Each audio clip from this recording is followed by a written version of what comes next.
The state of Maine is not only about lighthouses, ocean coasts, and the scent of pine forests. It is also home to dozens of small towns tucked away in green hills. Life here is slow and quiet, as if nature itself protects the peace of its inhabitants. One such town was called Westport. In the summer of 2011, a disappearance occurred here that still sends shivers down the spines of those who dare to talk about it, even years later. A girl named Emily lived in this town. She was only 17. She loved to photograph old houses and wander along the ocean shore with a film camera she had inherited from her grandfather. Her friends joked that Emily lived in the past. They said this because instead of a smartphone, she carried an old camera with her, wore dresses with lace collars, and listened to vinyl records. One day, it was her interest in antique things and her love for the past that led her to the Warner's house. This house stood on the outskirts of town, surrounded by lilacs and wild grasses. The large Warner family had once been wealthy, owning a small furniture factory. However, after a fire at the factory in the 1950s, they left, and the mansion was abandoned. Local teenagers avoided it. They said it was unclean. At night, you could see the light of a lamp in the windows, even though there had been no electricity in the house for a long time. Emily heard about this, but that's exactly what drew her there. If there really is something ancient and mystical there, I have to photograph it. It will be my best series of photos, She told her friend that July evening. No one saw her again.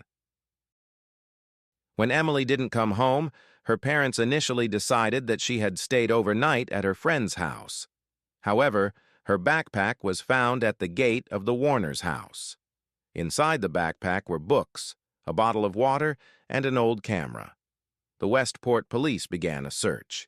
They combed the surrounding area and questioned local residents. No one had seen Emily near that house.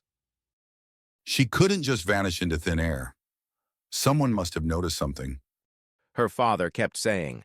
However, the town remained silent. There was film in the camera that was in Emily's backpack. When the film was developed, the photos seemed ordinary. A peeling porch, a staircase, an overgrown garden, a closed door. However, the last 3 photos knocked even the most skeptical off their feet. In the first photo, Emily captured herself in a large mirror in the hallway. She is standing with a camera, smiling. However, in the reflection next to her is a man in an early 20th century suit, tall, with a deathly pale face. In the second frame, it is the same mirror, but empty. Neither Emily nor the strange man are there, only cracks on the glass, as if from an impact. The third photo was taken outside. It shows Emily herself walking down the path from the house.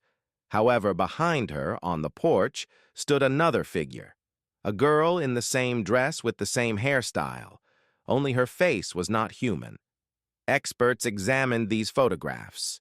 There were no fakes or double exposures. Everything was genuine. Journalists tried many times to find witnesses to Emily's disappearance and link this incident to the Warner family move.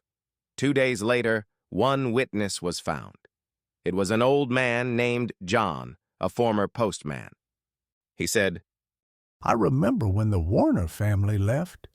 They fled from here as if the devil himself were chasing them. They said the house had a mirror. It belonged to the first owner, Elizabeth Warner. Her husband died in a factory fire, and she went mad, talking to her reflection for hours. Then they found her dead right in front of that mirror. I think that mirror took Emily. A week after Emily disappeared, one of the volunteers found an old box in the basement of the house. Inside were Elizabeth Warner's diaries. The pages were faded, but some of the entries were still legible. I see her again. She's standing in the mirror. It's me, but it's not me. She has no eyes. She says she will soon take my place. No one believes me. They think I'm going crazy. However, I know that the mirror wants to take me away. The diaries were quickly hidden in the archives so as not to cause panic. The Warner house was demolished in 2013. Officially, it was because of its dilapidated condition. However, the old-timers are convinced that the authorities wanted to get rid of that mirror and the Warner house, which scared everyone. There was no news about Emily. She was never found.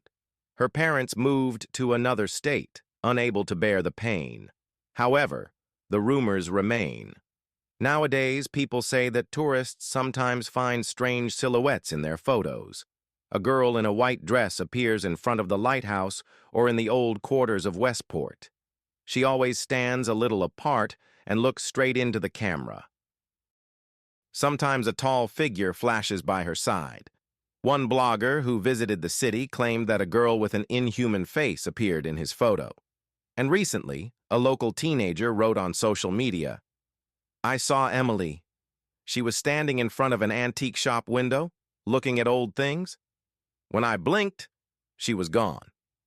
The official police version is simple. The girl ran away or was of an accident.